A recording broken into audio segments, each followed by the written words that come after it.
So we did design the kitchen around a tiny little entry and exit point for the dogs, a doggy door. And boy, do they make use of it. So it's quite cute. You'll be cooking in the kitchen and just in and out they come at their leisure. So I do hope that delivers lots of joy for the new owners. Going once, going twice, sold! You're listening to The Property Pod. All right, guys, welcome back to The Property Pod, your weekly engagement into real estate here in the Hobart Marketplace. I'm your host, Aaron Horn, and it gives me great pleasure to not introduce the boys today. We're going to do something a little bit different. I've kind of been promising this for a few weeks now. We were sitting on a lengthy interview that John had done, and I said, I think it'll make a really good podcast episode, guys. So, pretty cruisy week for John and Pat this week. Well, a bit of heavy lifting for John when he did the interview, but even more heavy lifting for me putting it together. It was fun to put together. It's a cracking story, kind of the narrative behind one of his recent listings at 15 Parliament Street. So, the heart of Sandy Bay, a really, really amazing property and a really amazing storyteller to go along with it. So, what we've done is I've popped together a podcast episode. It's something different. It's something new. It could be a big hit and people could love it and say this is way better than what you guys do every other week, or it could be a massive flop. And, it'd be really fun to know. So let us know what you think. If you listen along, pop some comments in and pop some things. Email us at, I don't even know what the podcast email is. Email us or find a way to contact us. I'll look into that and let people know. But just something different, something fun. Let's see how it goes. Audio quality might be a little different to what we normally have. It was recorded on site in a different studio. So hopefully the audio plays well for anybody listening along in their car or in their earbuds that aren't watching the video. Definitely recommend watching the video. There's some really interesting footage in there of the house being shown off in all its glory. So what I might do is just throw to J-Mac over in Sandy Bay talking about Parliament Street with a wonderful, wonderful owner and, an amazing property. So listen into the Property Pod this week and let us know what you think at the end. Well, Jen, this certainly isn't the first time we've been in this situation. Yep. What is it with you and Andrew finding these beautiful old homes, doing them up stunningly, and then moving 5 minutes later? Madness. Sheer madness. We won't be doing that again. Yeah. I think we have a love and fascination with old homes and kind of bringing them into the modern era very gently. But I just can't drive past them. I just absolutely adore them. And we just seem to always finish right at the moment that life takes a little bit of a left turn, and we have to wish them goodbye and pass them on to the next person a little bit better than we inherited. A little bit better is probably an understatement with this one. Yeah. This has been a long road. Because how long has it been since you from day one? We've had this house about 4 years. 4 years. And when we bought it, it hadn't been touched probably in about 50 years. So the kitchen had purple cabinets, blue floors. It was extremely small, like it would have been because this house was built in the 1880s. So the kitchen was kind of that size. And other components of the kitchen were actually contained elsewhere in the house and would have been external to the building and all kinds of quirky things like that. So it took a lot of vision. When we first walked through, there was a lot of walls in places they don't exist anymore, lots of tiny little rooms and compartments where it wasn't always clear what the function of that room was in the first place. And we kind of had to stand in the rooms for those moments and envision those walls coming down and things opening up and light coming in and go, what will this be next time? What was it? Because, I mean, when we bought this, it's a bit unconventional because it never went to market. It was through, personal relations that you had. Why this? Why 15 Parliament Street? I think it was two things. One, it was the location. The location is just, I couldn't have imagined anything better. When I found out that there was this house off market available on Parliament Street of all streets, I just felt like I'd hit the jackpot because it's the center of everything. I walk everywhere because this place is so convenient. It is just walkable to everything. We're 15 minutes to Salamanca, 10 minutes to the Utah Sandy Bay campus. It's just so convenient. not even 5 minutes to the Sandy Bay shops. What more could you ask for? And then the second thing that won me over was when we walked up to that beautiful 1880 front door with all the original hardware, and it's just very ornate with the lace works. It's just so beautiful. And you and I swung open that front door, and that grand hallway opened up with the polished floorboards and the high ceilings and being double wide. And it just felt, it's this tiny little deceiving cottage on the outside. It like looks, the TARDIS, you know? It looks so small, but then you open the door and all the rooms and the grandeur kind of just unfolds before you. And I was sold on that moment. Yeah. I know it looks quaint from the front, but this is 100% a family home. It is. It's probably been actually a bit too big for just Andrew, myself, and 2 tiny little dogs. So it will absolutely fit a family. So we have 4 very large proportioned bedrooms. The main bathroom is stunning and fantastic. And then we also have an ensuite that suits the extremely large master bedroom. So 4 bedrooms, 2 bathrooms, perfect for any family that wants to take. Can you tell me about the ensuite? Because I just love, the access for one, and 2, the way that all the pipes and stuff have all been exposed. It looks stunning. Yeah, so we kept the original staircase. That was a source of much debate, but in homage to the house, we did keep the original staircase, and the ensuite is kind of a tucked away little secret gem. So you do have to go up the staircase to get to the ensuite.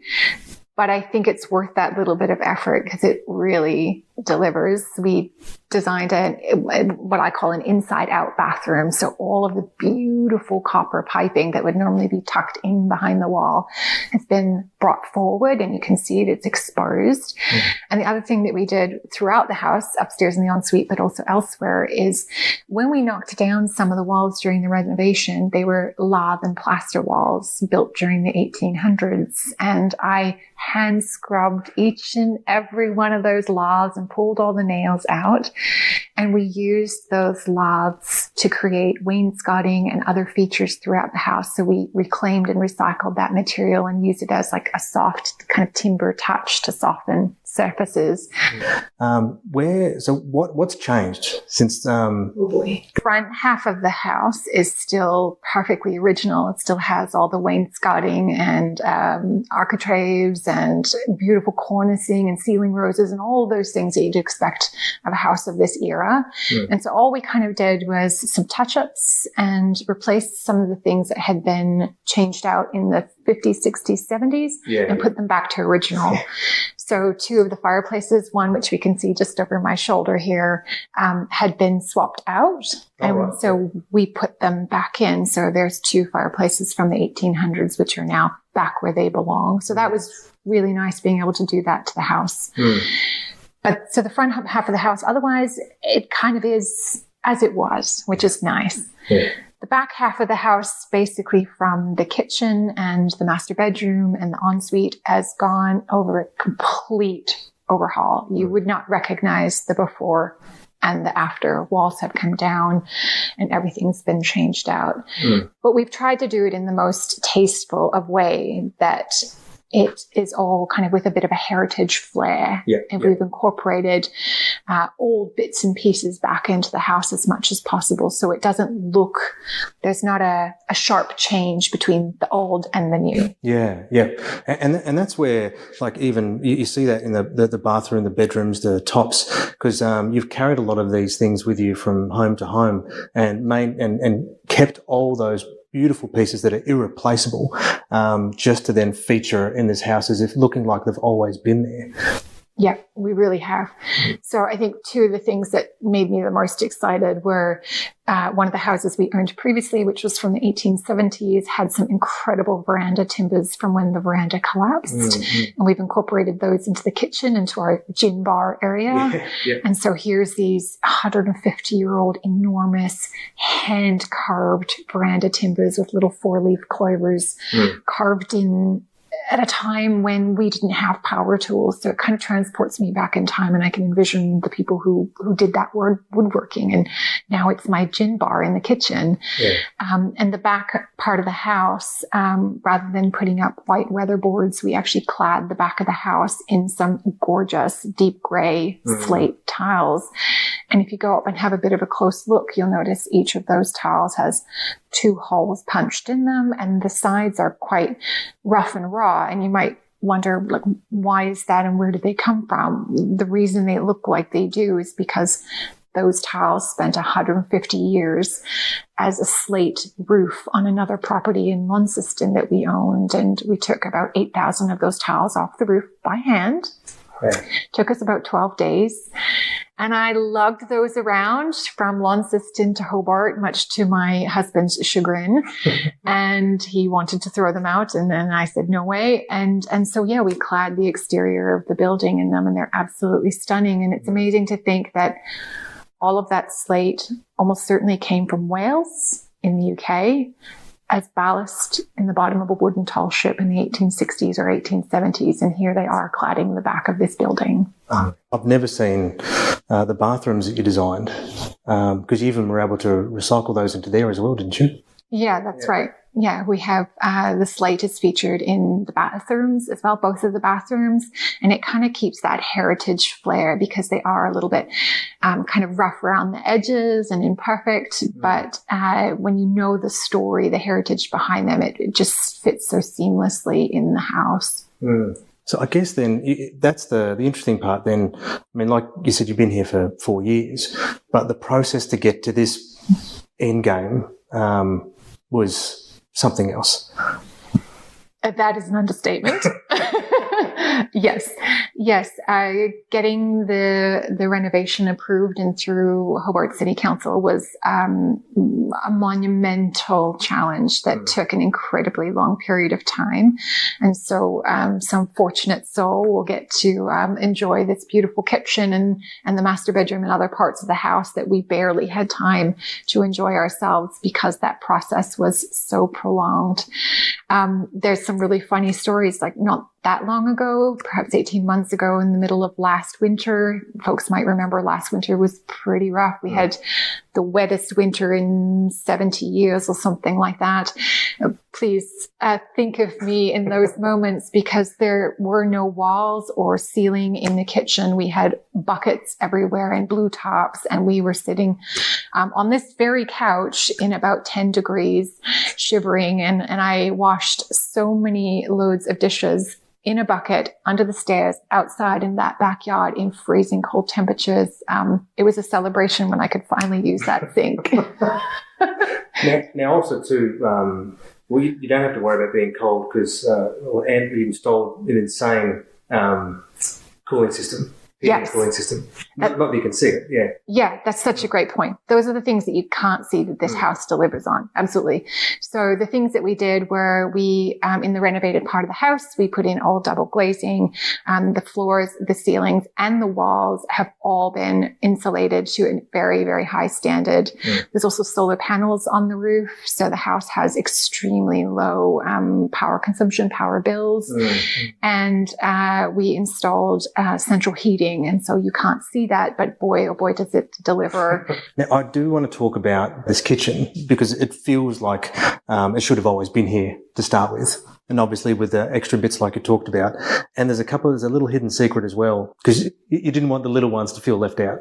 That's right. Yeah. Yep. That was really fun working with the architect to place our family, our children, which are 2 Dachshunds, sausage dogs, at the center of the home and the rebuild. Yeah. So we did design the kitchen around a tiny little entry and exit point for the dogs, a doggy door.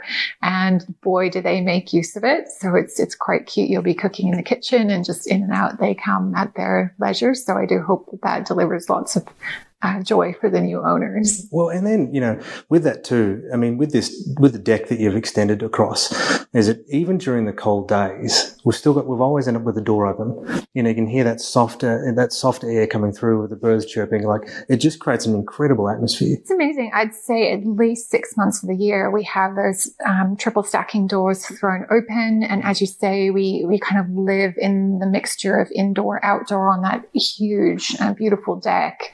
And we listen to the sound of the running water from the pond and the birds singing. And it is really a beautiful lifestyle. It's like an urban oasis in the middle of the city. We do feel really tucked away here. It's amazing. And because then with that garden too, I always forget all the plants that you tell me about, but they all have a very distinct purpose, don't they? Right from the centre, all the ones running along the fence line through to the back. Yes. Yeah. Yes, we are very, very strategic and intentional in our planning. So lots of the trees are planted to bring privacy over time. So we've got bamboo that'll grow to probably about 8 meters. That'll give lots of screening. It's kind of about the 3-4 meter mark at this point. It's about halfway. There's lots of fruit and vegetables and stuff in the garden. So there's raspberries, there's 3 fruit trees, plums, figs, and apricots. And there's various flowering plants as well that are famous for flowering winter versus flowering in summer. And so it brings in the wildlife, the birds and the bees and other creatures throughout the year and makes sure that out there, the trees don't drop all their leaves in summer. And so you've got that sense of kind of like nature and greenery 365 days of the year. When we bought it, it was just lawn, one big continuous strip of lawn. And it really needed an overhaul. But I could again see the possibility, the vision of having a 2-car garage plus additional space off the side of that. I mean, where does that exist in Sandy Bay? It just doesn't. We've got a very large driveway with turning circle. We've got additional parking out the back. In addition, we've got lawn. We've planted numerous fruit trees, approximately 70 native plants.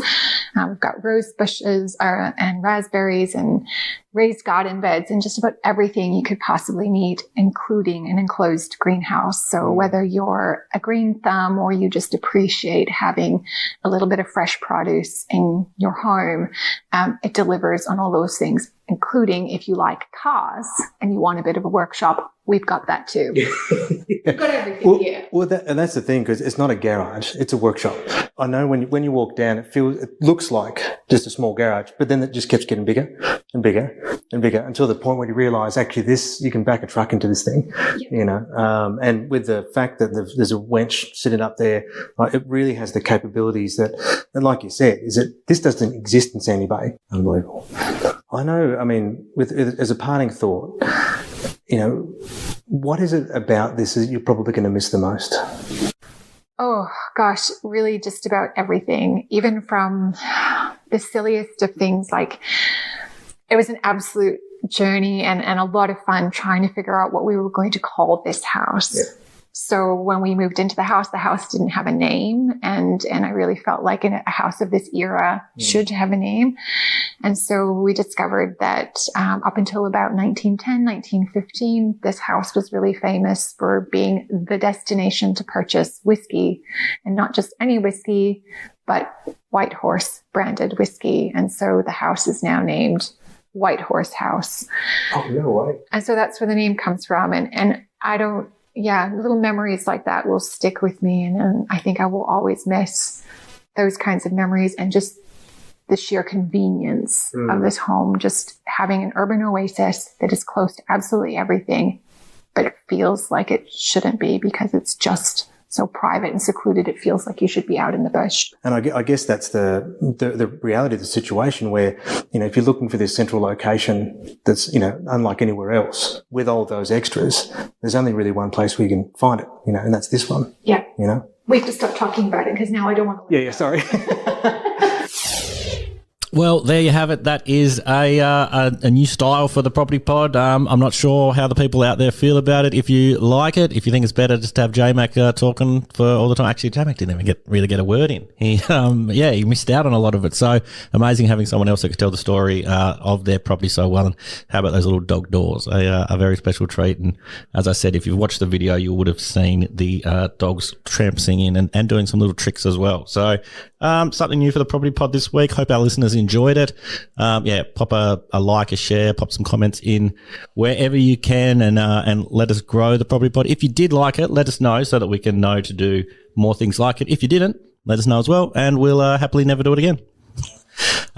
Thanks for listening along, and we will see you all next week back with a regular episode of the podcast, unless you've decided that they never want to be seen again, and we'll have to do interviews every week. All right, guys. See ya. Bye.